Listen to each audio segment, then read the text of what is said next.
Hi guys, today we talk about how can you disable this sign or know how you can do that on your Plato app. We're going to figure out this solution or know how you can do that on your Plato app.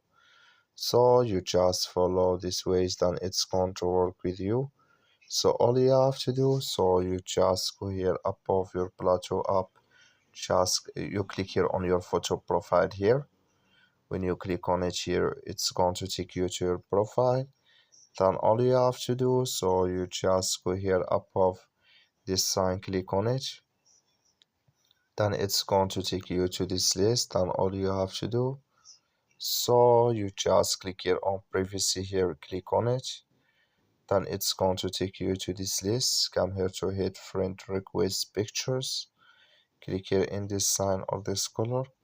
Like you see color, it's gone. That's mean here hit friend request pictures disable with us now.